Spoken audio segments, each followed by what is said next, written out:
Dia ho ampitombona amintsika indray ny fahasoavana sy ny fiadanana avy amin'Andriamanitra Ray sy Jesosy Kristy tompontsika. Faly miarabantsika rehetra amin'ity andro hariva ity amin'ity tolakandro ity hiresaka manokana antsika ny momba ny fanontaniana hoe mety miala ve ny Fanahy Masina ao anatin'ny Mpino Raha Manota Izy. Zay no sujet ho resahantsika amin'ity hariva ity. Alohan'ny anomboana azy aloha dia tehiteny manokana hoe tsy ho azonao mihitsy ity sujet ity raha tsy azonao aloha ny filazantsara, raha tsy tena azonao takatra ao tsara aloha ny filazantsara ary iainanao ny filazantsara, zay vao tena ho azonao ity sujet ity. Dia hijeritsika ny aingatsika ao amin'ny Jaona toko 10 Jaona toko 10 Jaona toko 10 ny andininy 7 zay no iangatsika voalohany Jaona toko 10 ny andininy 7 7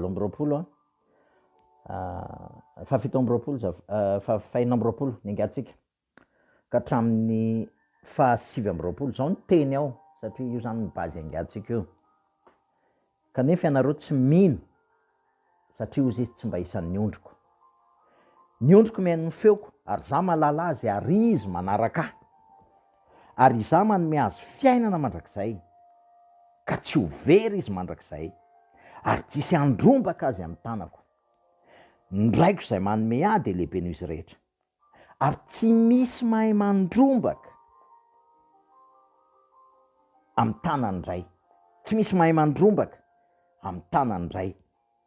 Ankoatr'izay dia hojerentsika ny TSIA 43:13 satria io no parallelisme tamin'io tenin'ny tenenin' Jesosy io tany amin'ny fanekena taloha, efa niteny Isaia, zao niteny Isaia amin'ny TSIA 43:13 hoe ary hatramin'izany andro zany izany ho izy ozy izy ary tsy misy maharombaka amin'ny tanako miasa ka iza moa no mahasakana izany. Important zay teny zay satria mila hifotorantsika izay teny zay ny antony dia tsotra,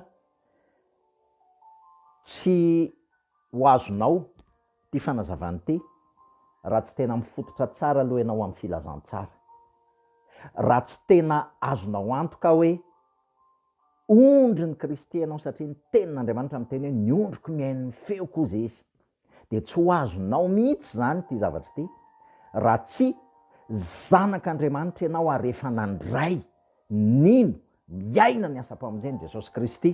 Avahako tsara, tsy hoe kristianina mpandeha any am-piangonana, tsy hoe kristianina mpanao fombafomba, tsy hoe kristianina manana titra, tsy hoe kristianina efa mety nandalo sakramenta na zavatra isan-karazany, tsy izany ny zavatra teneniko eto, fa kristianina miaina ny fiainan'ny Kristy velona ao anatiny. Zay vao ho azonao ty resaka ity, satria lasa ho discussion lavabe izy ity hiresaka ianao satria amoaka verset isan-karazany, ary nefa le verset isan-karazany tsy ho azo akory ny dikany, fa raha tsy olona zanak'Andriamanitra manana ny Kristy velona ao anaty ary nandray ny asa-pamonjeny Kristy ianao, tsy ho azonao ty resaka ity. Avahako tsara zany eto manomboka eto ny atao hoe kristianina mahazo antoka ny famelan-keloka, mahazo antoka fa efa voavela mandrakizay ny elony, mahazo antoka ny fiainana mandrakizay, sy ny kristianina mpanaraka fombafomba izay mety manaraka izy fa manara-drendrano eny fotsiny. Zay ny zavatra voalohany zay. Dikan'izany zany dia izao hiresaka aminao aroa ny filazantsara.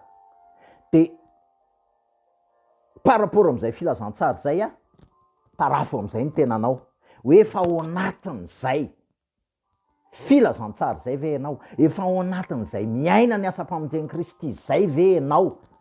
Zay vao ho azonao zany ty resaka ty. Voalohany indrindra aloha, amaritra ny tena atao hoe kristianina tena izy, satria ety am-piandohana dia alao atao mazava tsara ny resaka, fa raha tena kristianina tena izy ianao dia tsy mety very ny famonjena, tsy mety very ny famonjena, fa matotsika mbola miresaka famonjena very de satria tsy mbola tena azotsika zany ny dikan'ny filazantsara.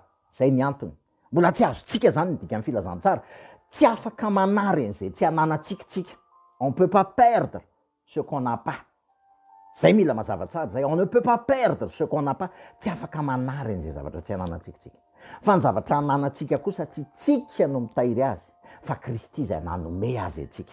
Ety am-piandohana zany de ataoko mazava tsara zay hoe rehefa hitantsika tamin'ny zavatra nambara, ny famonjena tsy mety very, fa ho azavaintsika atao anatin'ity vidéo ty kosa hoe inona kosa aran'izany ny dikan'ireny tenin'Andriamanitra soratra masina somary manahiran'ireny, de reny ny tena ho azavaintsika reny.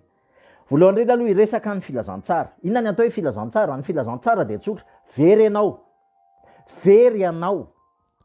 Fa saingy zao ny tenin'Andriamanitra miteny hoe indro ny zanak'olona hitady sy hamonjy ny very. Hitady sy hamonjy ny very. Zany hoe raha tsy manaiky very ianao zany tsy azo vonjena. Ny ondriko mihain'ny feoko Jesosy, ny ondriko mihain'ny feoko. Zany hoe raha manaiky ianao fa very, de indro efa tonga ny zanak'olona hitady sy hamonjy ny very. Ohatry ny ahoana ny namonjeny ianao? Voalohany indrindra, voavela mandrak'izay ny eloko ao. Voavela ny eloko ao taloha ankehitriny ho avy. Tsy maintsy mino an'izay ianao aloha. Tsy maintsy mitoetra eo ambonin'izay asa-pamonjeny Jesosy Kristy zay. Tsy maintsy mitoetra eo ambonin'izay filazantsara zay. Ny filazana tsara de alohan'ny filazantsara misy filazana ratsy. Ny filazana ratsy de hoe very ianao. Ny filazantsara de hoe tonga Andriamanitra mba hamonjenao. Tsy ianao no namonjy tena fa Andriamanitra nefa tonga namonjenao tamin'ny alalan'i Jesosy Kristy. Zay zany mila azo zay. Zay ny atao hoe filazantsara. Andriamanitra ny tonga mba hamonjenao, fa tsy ianao no mamonjy tena, tsy ianao no miezaka mamonjy tena. Zay ny atao hoe filazantsara. Mila azo zay aloha zany. Donc ninona fikofokofoantsika, fihetsiketsehantsika sy ny zavatra rehetrarehetra ataontsika mba havonjy antsika de zéro zany eo anatrehan'Andriamanitra. Tsy mipetraka zany eo anatrehan'Andriamanitra, fa ny famonjena de tsisy afa-tsy Jesosy Kristy nanolotra ny ainy mba hamonjenao. Zay zany aloha mila mazava zay. Faharoa manaraka an'izay de izao. Ny filazantsara de efa voavela ny eloko ao taloha ankehitriny aroavy. Zay zany mila azo zay. Manaraka an'izay de izao, efa nentin' Jesosy Kristy teo amin'ny hazo fijaliana avokoa ny endrim-pahafatesana rehetra, zany hoe le endrika fisarana tamin'Andriamanitra rehetrarehetra efa nentiny teo, ary mila iainanao zay. Efa vita zany fa mila raisina. Ny fahatelo manaraka an'izany, nomboana niaraka tamin'i Kristy teo amin'ny hazo fijaliana ianao. Zay aloha zany mila azo ihany koa zay. Nomboana niaraka tamin'i Kristy teo amin'ny hazo fijaliana ianao. Fa efatra manaraka an'izay, nalevin Kristy ary nitsangana tamin'ny maty izy, zany hoe resy ny endrim-pahafatesana rehetra. Resy ny endrim-pahafatesana rehetra. Ary ny fahadimy farany de zao, niakatra Kristy ary nidiny izy Fanahy Masina tamin'ny alalan'ny Fanahy Masina ary velona ao anatintsika. Zay zavatra dimy zay. Raha mbola tsy iainanao zay, raha mbola tsy azonao zay, raha mbola tsy tonga fiainana eo aminao zay, satria Jesosy niteny hoe zany lalana, zany fandrinana, zany fiainana, de ifonako tompoko fa mbola tsy kristianina ianao zany. Mbola tsy kristianina ianao satria mbola tsy iainanao le tena vrai asa-pamonjeny Jesosy Kristy. Ary tadio tsara fa manomboka. Raha ohatra ianao ka mbola tsy nino an'izay asa-pamonjeny Jesosy Kristy zay, ity tena important be ty ary mila azontsika tsara. Raha mbola tsy nino an'izay asa-pamonjeny Jesosy Kristy zay ianao, de mbola mpitsara Andriamanitra aminao. Zany hoe izy mbola mpitsara anao, mbola miatra eo aminao ny fitsarana, mbola miatra eo aminao ny fanamelohana, raha ohatra ka mbola tsy nona zay asa-pamonjeny Jesosy Kristy zay. Fa amin'ny fotoana kosa mino ny asa-pamonjeny Jesosy Kristy ianao, satria izy mifanatitra fampinoana-pahatezerana ary ny anjera teo aminy fahatezeran'Andriamanitra. Amin'ny fotoana ianao mino an'izay asa-pamonjeny Jesosy Kristy zay, de manomboka eo kosa tsy mpitsaranao tsony Andriamanitra fa lasa ray izy, lasa père, lasa père. Ary Jesosy niteny hoe ianareo na de ratsy aza izy, mahay manome zavatsoa any zanakareo, maika mofa nindrainareo zay any an-danitra. Inona ny dikan'izany? Raha tena rainao, raha tena raitsika, raha tena manomboka eo zany rehefa tena mipetraka tsara le izy hoe manomboka eto de zanak'Andriamanitra, ary rehefa mino ny asa-pamonjeny Kristy de lasa zanak'Andriamanitra ary lasa ray koa izy, dia tsy mpitsaranao tsony izy fa lasa rainao izy. midika inony zany lasa ray de ray sary an-tsaina fotsiny hoe ohatrany ahoana zany ray zany raha zanako ohatrany ahoana ny fitondra mpanompo sy ny fitondra zanaka. Ny zanaka mety maditra, ny zanaka mety manao an'ity zahatra rehetra ty, fa ny ray a dia ray mipetraka ho iray, tsy miala ny lien de parenté, lien de paternité, lien de filiation, tsy miala intsony. Fa mety misy fanasaziana miainga ao, mety misy kapoka miainga ao, fa ny lien de filiation tsy miova intsony, tsy miova intsony, tsy misy maharombaka an'izay ampelantanako izy Jesosy. Zay zany aloha mila mazava tsara zay, zany hoe zanak'Andriamanitra efa tena zanak'Andriamanitra ny resaketo no hoe tsy mety very ny famonjena. Matoa ny teny anao hoe mety very ny famonjena na mety very ny famonjenao, mbola tsy zanak'Andriamanitra ianao zany. Alao tena tsorona ny resaka fa tsy ahodikodina. Matoa ianao very ny famonjenao de satria ianao zany mbola tsy zanaka. Ty resaka ty tsy sanatria fanavakavahana hoe misy zanaka de misy tsy zanaka, fa ny problème antsika olombelona tsy manaiky resy tsika, tsy manaiky tsika hoe Andriamanitra o resy a, ino ny zanako litady tsy hamonjy ny very, resy a, very a, vonjeo a, lasa ny zavatra hita maso ny hitadavantsika famonjena ao an'Andriamanitra fa tsy izany, fa le tena natura mihitsy hoe very a, mila famonjena, mila anao mpamonjy a, mila anao aho tompoko Andriamanitra. Raha tsy tonga am'izay état de cœur zay ny olona, raha tsy tonga am'izay état de cœur hoe resy, raha tsy tonga am'izay état de cœur hoe very zay ny olona, tsy ho afaka ho vonjen'Andriamanitra. Ary manomboka eo rehefa tena mino ny olona de tsy very tsony ny famonjena, tsy mety very tsony ny famonjena. Fa akoatran'izay rehefa mbola tsy manana état de cœur resy ny olona, de ny problème ny olona mbola miezaka izy amin'ny herin'ny tenany, manao soa kely izy de mieritreritra izy fankasitrahan'Andriamanitra, de manao ratsy kely indray izy de se racheter izy de manao asa tsara izy de lasa ohatran'izay ny fiainana. Tsy izany ny fiainana kristianina tompoko. Ny fiainana kristianina de Jesosy Kristy mpamonjy, ianao vonjena. Jesosy Kristy mpamonjy, ianao vonjena, ary éternellement mandra-piala anao eto am'izao tontolo zao zay. Vonjena foana ianao fa tsy mivadika eo mpamonjy mihitsy ianao na oviana na oviana, ary aza miezaka mamonjy tena. Ary raha amin'ny fotoantsika miezaka mamonjy tena, de am'izay fotoan'izay a de mangina ny Fanahy Masina. Manarak'izay de iresaka aritsika. Mazava tsara zany zay teneniko ety ampiandroana tsy mety very ny famonjena. Ahoana moa ny asaina milaza fa tsy mety very ny famonjena na manota aza ny zanak'Andriamanitra. Alao atao précis tsara satria alao tsy fampetsarana velatsintsony ty resaka ty a. Na manota ara ny zanak'Andriamanitra tsy mety very ny famonjena. Inona ny antony? Voalohany indrindra araka ny teneniko teo a, mila miorina tsara eo amin'ny asa-pamonjeny Jesosy Kristy izy. Zany hoe voavela mandrakizay ny elony, efa niara-nomboany izy, efa nentin' Jesosy teo amin'ny asa fijaliana, ny zavatra rehetrarehetra nitsangany Kristy. Nitsangana tamin'ny maty, nomeny ny fandresena, nomeny ny fandresena ny amin'ny fahotana, ny amin'ny zavatra isan-karazany, nomen'Andriamanitra ny fandresena teo amin'ny fitsanganany tamin'ny maty. Ary noho ny avy eo velona ao anatinao izy, zany hoe tsy ianao tsony ny resaka, fa lasa Kristy no resaka. Lasa Kristy no mitarika anao fa tsy ianao tsony no mitarika tena.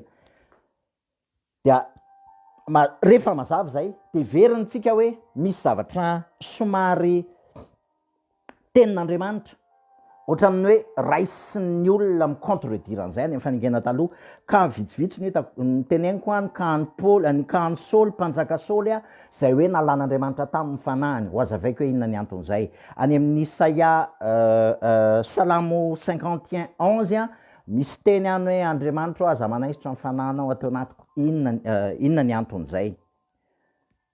Mila azontsika aloha de izao. Ny Fanahy Masina de teo amin'ny andro Pentecoste zay vao nomen'Andriamanitra. Andro Pentecoste zay vao tonga ny Fanahy Masina.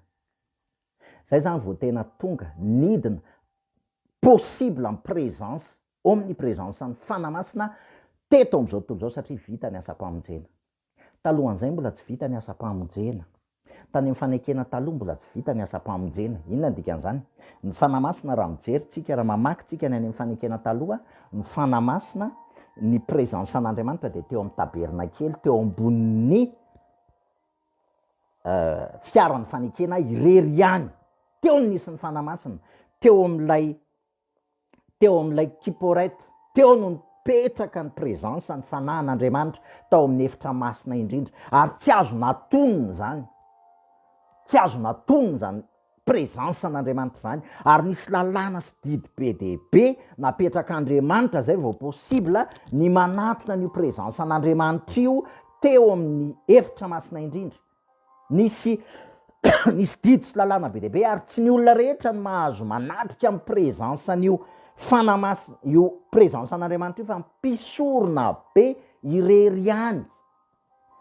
Tsy misy afa-tsy ny mpisorona be irery ihany no afaka manatrika an'io présence eo amin'ny fanatrehan'Andriamanitra io, tsisy afa-tsy ny Cohen rery ihany no afaka manatrika an'io. Inona ny anton'izany? Satria Andriamanitra masina loatra, satria Andriamanitra marina loatra, de tsy possible ny anatrehana ny présence an'Andriamanitra tao amin'ny fanekena taloha, satria mbola tsy voasarona ny fahotany zao tontolo zao, mbola tsy nisy ny asa mpamonjena nanarina ny fahotany zao tontolo zao, de tsy possible. Fa misy processus be da be anatrehana ny présence an'Andriamanitra. De fantatritsika nisy lalàna, nisy didy, ze manota de avoaka ny ivelan'ny toby, ary rehefa nivoaka ny ivelan'ny toby izy de any izy mitoraham-bato, fa tsy azo atao anatin'ny toby, ao anatin'ny présence an'Andriamanitra. Ary miditra ao de misy efitra telo, misy ny kianja, misy ny efitra masina, misy ny efitra masina indrindra, ary nampisorona be ary rehefa andeha eo amin'ny efitra masina indrindra dia tsy maintsy manao fanatitra, tsy maintsy misy fanatitra ataony,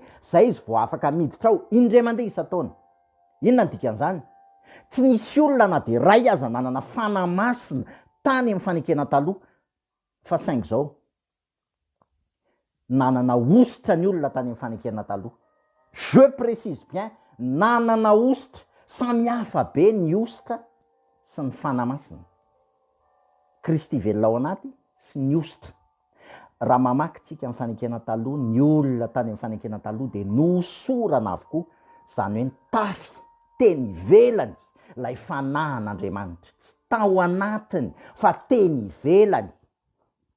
Ary zay no mahatonga tany amin'ny Saedena hoe notafiny Adama sy Eva ilay akanjo odi-biby, satria imazon'ilay hoe mitafy any KRISTY iny. Any amin'ny farany any nazavan'izay hoe inona ny dikan'izay. Ahoana ny fiasan'ny fanahy masina? Ny fiasan'ny fanahy masina tany amin'ny fanekena taloha de tsotra, satria tsy identité izy io, satria olona mpanota daholo ny tany amin'ny fanekena taloha, fa saingy nomen'Andriamanitra ositra ary mitafy an'ilay fanahy masina. Dia io fanahy masina io ny fiasany ohatrany tamin'ny zanak'Israely, exactement ohatrany tamin'ny zanak'Israely. Ny fanahy masina de teo ambonin'ny fiaran'ny fanekena, ary rehefa miainga amin'ny fanahy masina, miainga ny andry afo sy andry rahona, de manaraka ny zanak'Israely. Miainga mibata entana de manaraka aoriana. Miainga ny andry afo amin'ny andro alina de manaraka ny zanak'Israely. Miainga ny andro rahona amin'ny andro alina de manaraka ny zanak'Israely. Inona ny dikan'izany? Tany amin'ny fanekena taloha teo ivelany ny fanahyn'Andriamanitra, fa tsy tao anatiny. Il faut bien préciser, tsy mitovy zany mahatonga reo apôstôly reo, Jakoba angamba raha tsy diso ny teny hoe io zavatra iainanareo io ne ozy izy iainantsika am'izao, tiany ny mpaminany sy ny mpanjaka ho hita fatratra ozy izy fa ianareo ny miaina azy. KRISTY ao anatinareo ozy izy de zava-miafina zany, satria zava-miafina nafenina tamin'ny zalahy taloha, ary tsika ny zavatra iaina ny fiangonana am'izao fotoana zao, lehibe lavitra noho ny iainan'ireo patriarika reo, tsika tsy tokony ampitahatena na oviana Mosesy na David na ry Solomona na reo patriarika reo, satria lehibe lavitra ny identité atsika eo anatrehan'Andriamanitra. Ny anazy teo ivelany, fa ny atsika identité atsika mihitsy ao anaty KRISTY. KRISTY velona ao anaty zavatra samihafa, identité tomboka se lay KRISTY tomboka se ho anareo ozy izy amin'ny andro fanavotana. Zany hoe lay KRISTY velona ao anaty mihitsy ny identité, fa ny endry zalahy KRISTY eo ivelany. Ary zay ny mazona seho tany amin'ny fanekena taloha, isaky ny anome ny fanahy masina de mametra tanana de manositra. Hitantsika zany amin'ny David, hitantsika zany tamin'ny Arona, nametra tanana de misy ositra ety ivelany. Ary zay indrindra ny kanitranga tamin'ny Saoly, satria ety ivelany le izy, satria ohatrany teo amin'ny fanekena taloha, miainga ny andry afo sy andro rahona de afaka miala de midina, de miala de midina, dia ino no nitranga tamin'ny Saoly? Ny fanan'Andriamanitra teo ambonin'ny Saoly fa tsy tao anatin'ny Saoly, satria tsy nanana Fanahy Masina ny olona tany amin'ny fanankena taloha, fa ny Fanahy Masina kosa nitafiny teny ivelany. Mila azontsika tena mazava zay. Ary io le tenen'ny fiangonana zandriny be dia be, ifonako fa tsy hoe péjoratif le teneniko hoe zandriny io ny tenen'ny fiangonana be dia be aty aoriana lay resaka ositra, satria eny ivelany io fa tsy ao anatiny, fa Kristy velona ao anatiny tena fiainana mandrakizay. Io ny tena fiainana mandrakizay io, fa ny ositra ety ivelany vokariny Kristy velona ao anaty. Fa nen'ny fanankena taloha kosa Kristy ilay ositra iny no netiny zareo tao anatin'ny fanarahana an'Andriamanitra. Dia normal ny Saoly raha nisy fotoana nitsoahan'Andriamanitra fotsiny le izy, satria fanahy nipetraka teo ambonin'izay zavatra zay. Rehefa azontsika zay ny différence amin'ny hoe Kristy velona ao anaty sy ny ositra, satria tena zay ny tena baziny zay. Raha vao tsy azontsika zay mantsy dia tsy ho azontsika mihitsy le resaka. Dia resaka amin'izay tsika hoe tsy mety very ny famonjena ho an'ny olona zay voavonjy nandray ny asa-pamonjeny Kristy. Tsy mety very tsony io. Satria nahoana ry havana? Voalohany indrindra aloha miresaka ny tenin'Andriamanitra hoe aza mamono ny fanahy. Tadio tsara fa rehefa mino ny asa-pamonjeny Jesosy Kristy tsika dia vita tombo-kase. Ny dikany hoe tombo-kase dia Kristy ny velona ao anatintsika. Zay zany mila mazava zay, Kristy ny velona ao anatintsika. Izy ny lasa identité atsika. Ary mandrakizay io Kristy velona ao anaty io tsy miova intsony. Io no identité atsika éternellement. Tsy miova intsony io. Kristy velona ao anaty, ny fanjakan'Andriamanitra ozy izy ao anatinareo. Ny fanjakan'Andriamanitra tsy hoe iny mivoaka dia niditra, dia mivoaka dia niditra. Ary zay no mahatonga hoe Kristy velona ao anaty zany tsy tadiavina. Itsika tsy mitady ny Kristy isaky ny metsika, hoe isaky ny metsika dia nakaiza indray Kristy, lasany andravoangy, lasany tsy haiko, lasany vato, lasany aneny, tsy izany. Fa Kristy ao anatinareo, zava-miafiny zany. Dia ifanantenana sy voninahitra ozy izy ny tenin'Andriamanitra nanaovana tombo-kasehanareo tamin'ny andro fanavotana. Velona ao anatintsika Kristy. Important be zay, mila azontsika tsara aloha hoe rehefa nino ny asa-pamonjeny Kristy dia velona ao anaty. Zay le nateraka indray.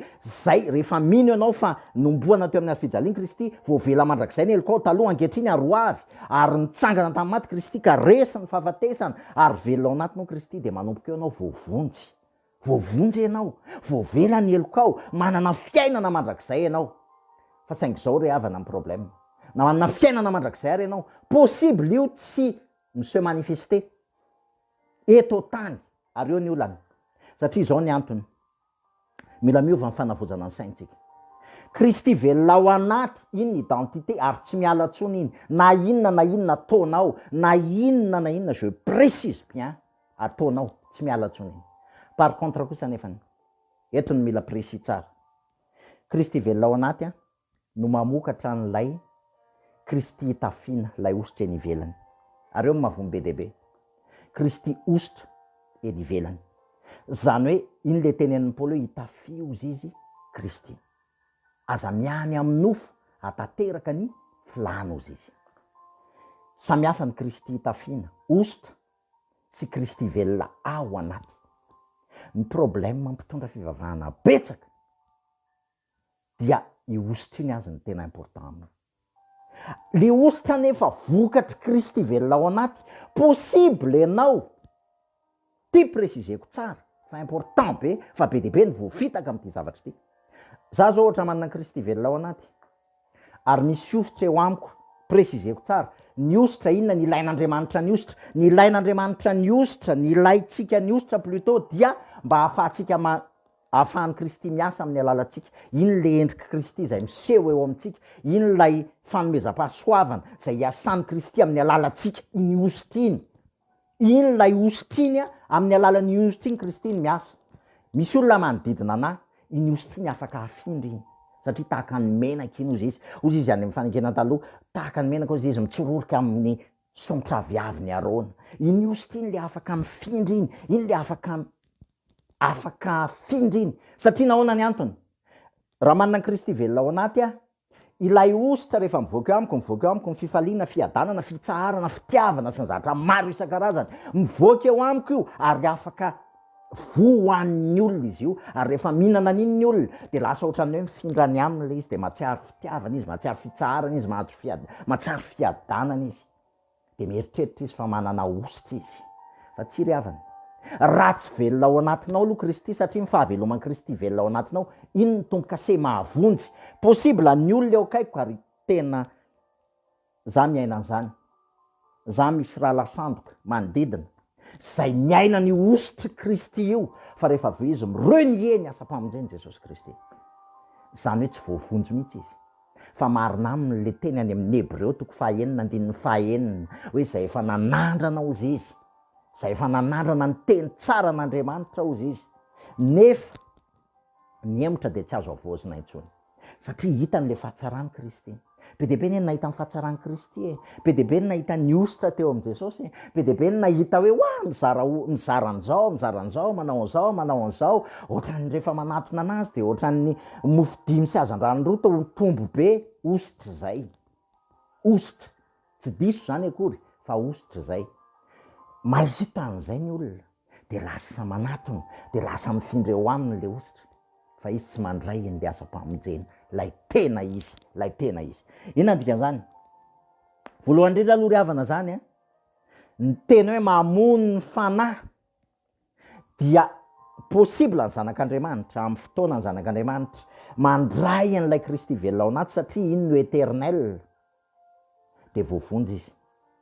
Fa amin'ny fotoana ny zanak'Andriamanitra manota, zany hoe taritin'ny nofo, préciseko tsara ny atao hoe manota.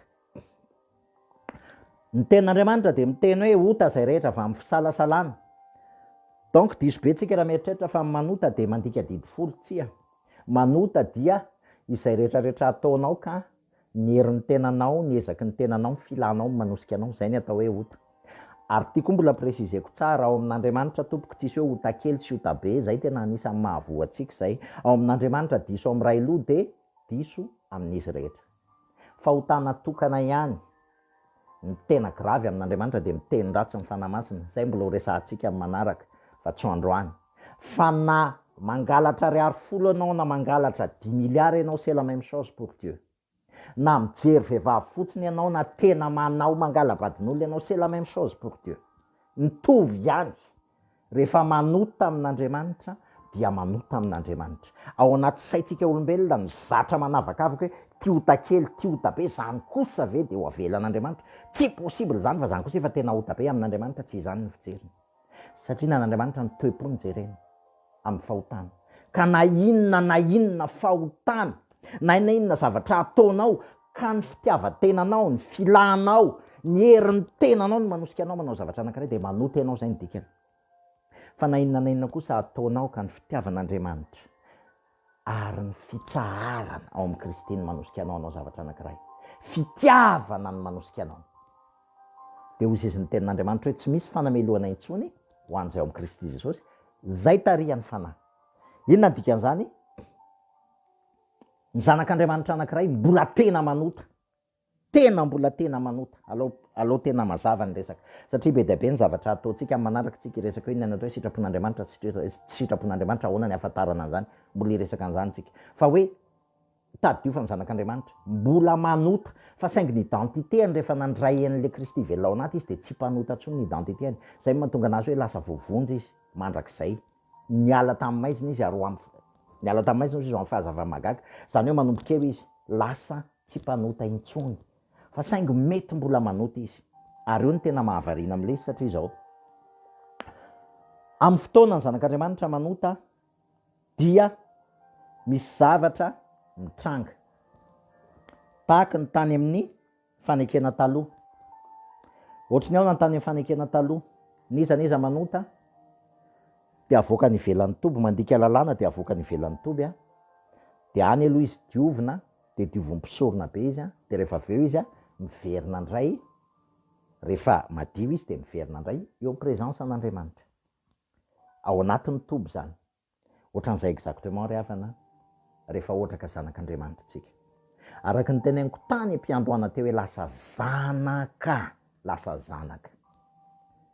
Amin'ny fotoana ianao manota Zany hoe manao zavatra ianao ka tsy ny fitiavan'Andriamanitra manosika anao, presizeko tsara zay ny atao hoe manota. Amin'ny fotoana ianao manao zavatra ka tsy ny fitiavan'Andriamanitra, tsy ny fitiavan'i Kristy velona ao anatinao manosika anao.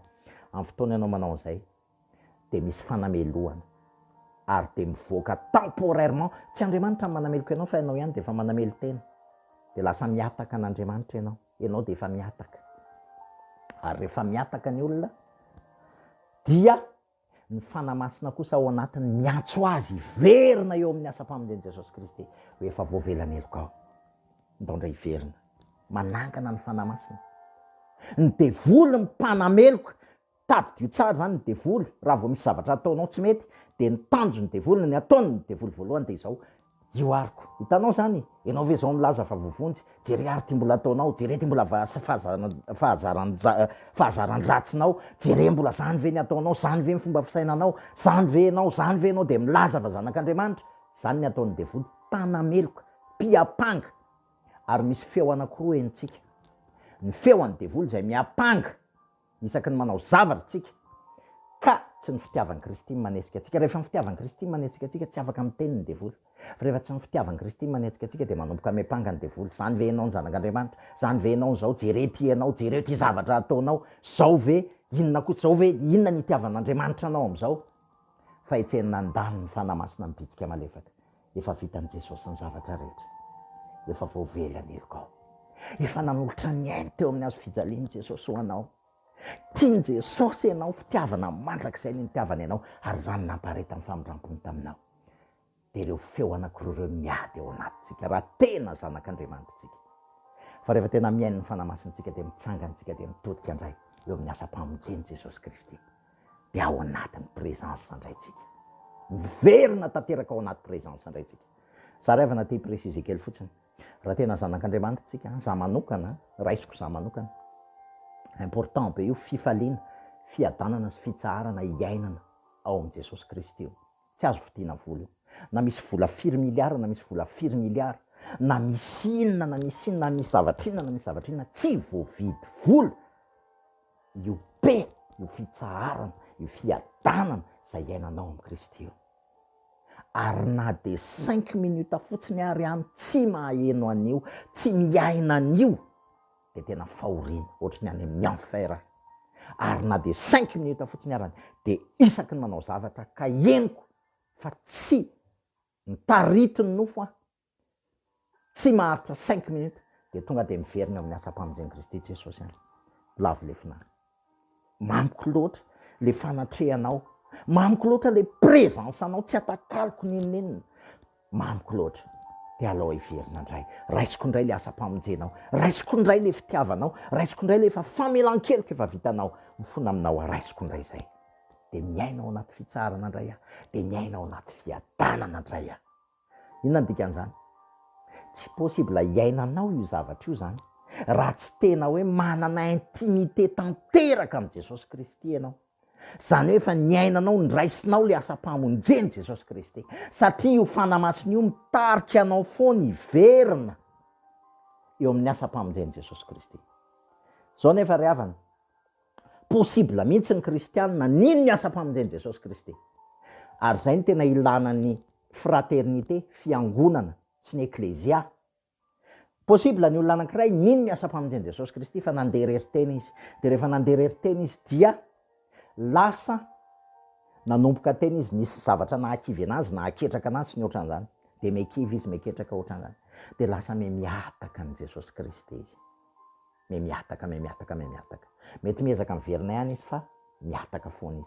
Satria ilaina ny tenin'ny Kristy. Zany mahatonga hoe rehefa tonga ny fanahy masina izy dia vavolombelona anambara izy. Ny fanahy masina anie vavolombelona manambara ny asa-pamonjen'i Jesosy Kristy. Ary zay mahatonga hoe tsy mety very ny famonjeny. Satria peu importe zay zavatra ataonao, raha manana fanahy masina ianao, io fanahy masina io amerina anao hitodika foana eo amin'ny famonjen'i Jesosy Kristy. Na lavo impito raha marina ozy izy dia mbola tafarina ihany izy, satria namenjery any ianao dia ny fanahy masina manangana anao ary mampiverina anao indray hoe dodio amin'ny asa-pamonjen'i Jesosy Kristy, mitsangana raha mbola anao. Mety menjery ianao androany, mety lavo ianao androany, mety potraka ianao androany, tsy maninona zany fa ny fanahy masina manangana anao, mampahery ianao indray hoe efa vitan'i Jesosy ny zavatra rehetrarehetra. efa natsangany Jesosy, efa vitany Jesosy, ary efa navelany elokao fitiavana mandrakizay no nitiavany Jesosy Kristy anao, ary zany nampareta amin'ny famindram-pony taminao. Raha tena iainanao zany, tsy hanao vazivazy ny fiainana kristianina ianao. Possible ianao za mbola miteny foana, possible tena manota ny zanak'Andriamanitra, fa tsy possible ny zanak'Andriamanitra hamony sofina amin'ny feoan'ny fanahy masina, tsy possible zany, c'est impossible, chose impossible, satria rehefa nanandrana an'le tena fiainanao amin'ny Kristy ianao, le fiadanana sy fitsaharanao amin'ny Kristy, tsy possible atsony ny andavanao an'io, satria sarobidy loatra io, mamy loatra io, matsiro loatra io, tsisy zavatra mihoatra noho io. Ary rehefa tena iainanao zay, de sarotra aminao miala am'izay. Inona dikan'izany de avana? Possible ny zanak'Andriamanitra mety mbola manota, fa saingy zao misy processus ao manovana azy amin'ny fanavozana ny saina, mba hitodia mandrakariva amin'ny asa-pamonjeny Jesosy Kristy. Ary zay no natokana amin'ny teny foana hoe mpanjiny ny asa-pamonjeny Jesosy Kristy, mba ho tarihan'ny fanahy mandrakarivintsika ao amin'ny rehetra, ao amin'ny zavatra rehetra ataontsika. Fa possible kosa nefa tena hoe tena tafiditra ao anatina dépression totale ny zanak'Andriamanitra. Je précise bien zanak'Andriamanitra hoa, fa mila azonao aloha efa tena voavela ve ny elokao, ka extrême zany, hoe tena efa olona efa nandray famelan-keloko ianao fa nohon'ny situation zay mitranga, de niditra tamina dépression ianao, de lasa tsy maheno ny fanahy masina intsony, lasa tsy maheno ny fanahy masina intsony, lasa tsy maheno ny feon'Andriamanitra intsony. Possible ianao mety tena anaonao foana sanatria hamony teny, possible zany, zavatra tena mety hitrango zany, possible zany. Fa ty zavatra ty tady tsara, fa ny fanahin'Andriamanitra raha efa tena ao anatinao Jesosy Kristy, de tsy very ianao akory, satria tiany loatra ianao. Le ety an-tany ny mety ho very, le pe-anananao ny mety ho very, le intimité anao amin'ny Jesosy mety ho very, le fitsaharana, le fahatsapana fitiavana mety ho very zany rehetrarehetra zany. Lay ositra indrindraindrindra be de be mpanompon'Andriamanitra, manaonao foana amin'ny asan'Andriamanitra, de rehefa manaonao foana miala eny aminy le ositra, fa saingy izy tsy very. Ary zay ny antony tsy tsarana mpanompon'Andriamanitra na iza na iza. Za na iza na iza, za mahafantatra mpanompon'Andriamanitra petraka, fa za alao akomboko mivavako, akomboko mivavako, satria tsy fantatro raha tena manana fanan'Andriamanitra, tsy anjarako no mitsara, tsy anjarako no mijery. Zany fantatro, ny tenako ny fantatro, ianao tsy fantatro.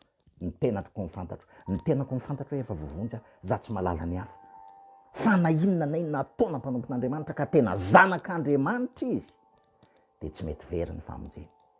Fa niositra eny aminy mety hiala, mety hiala ny fanomezam-pahasoavana eny aminy, mety mpampianatra izy, mety nomen'Andriamanitra fanomezam-pahasoavana anasitrany izy, mety nomen'Andriamanitra fanomezam-pahasoavana izy hitandrina sy ny rehetrarehetra, very, mety ho very reny, mety alan'Andriamanitra eny aminy reny.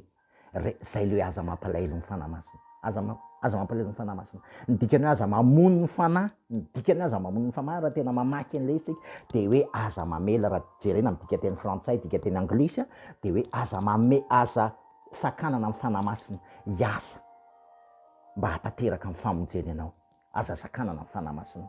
Fa rehefa tena mamono sofiny tsika, de le Kristy hitafiana miala. Kristy VELONA tsy miala satria ny lasa identiténtsika, lasa zanaka ianao. Fa saingy neny ivelany, le manifestation ivelany, mety miala daholo. Tady nefany fa tsy moramora zany hoe miala zany ny ositra, tsy moramora zany hoe miala zany intimité amin'ny Jesosy. Raha tena manana an'izany ianao, za manokana manana an'izany, fa tena marary zany. Marary zany, za lazako aminareo 5 minutes, marary zany.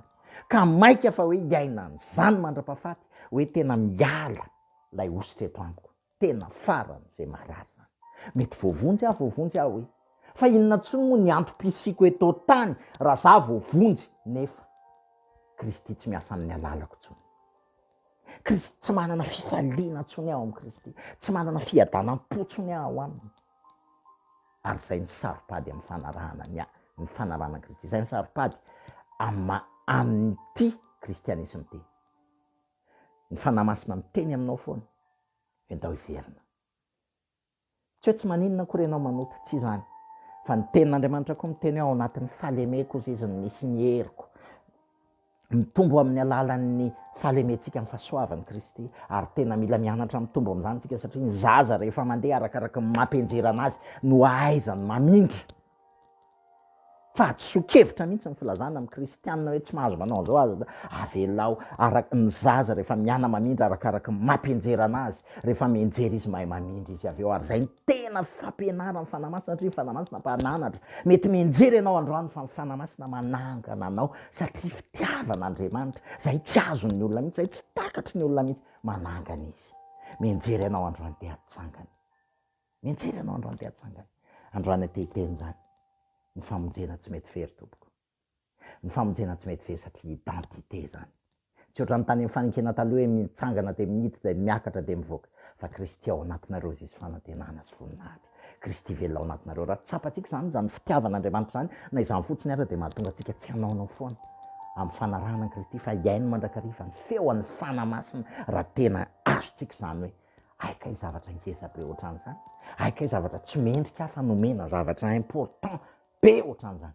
raha tena azontsika zany ry havana tsy mety fery ny famonjena fa saingy zao kosa tady tsara fa mety ho mangina temporairement ny fanahy masina io rehefa mandeha amin'ny fitarihan'ny nofontsika ary rehefa mangina ny fanahy masina tsy miteny tsony izy raha tsy miverina indrainao Andriamanitra eo raisiko indray ny tananao manangana zay le mifony zay raisiko indray ny tananao manangana raisiko indray ny asa-pamonjenao zay efa vitanao teo amin'ny asa fijalena de mitsangana ianao de mandeha indray mety mbola enjery ianao fa mitodika eo amin'ny Jesosy foana ianao ary zay le fahasoavana zay le herin'ny fahasoavana zay le herin'ny fitiavan'Andriamanitra zay le herin'ny asa-pamonjeny Jesosy KRISTY zay natolony teo amin'ny asa fijaliana sy ny fitsanganany amin'ny maty ary ny fahavelomany ao anatinao miady isan'andro amintsika ireo miady isan'andro amintsika ireo ny fitarihan'ny nofo zay mahatonga atsika hiataka an'Andriamanitra ka tsy joiran'ilay richesse lay fiainana be deaibe efa miprometiavana eto tany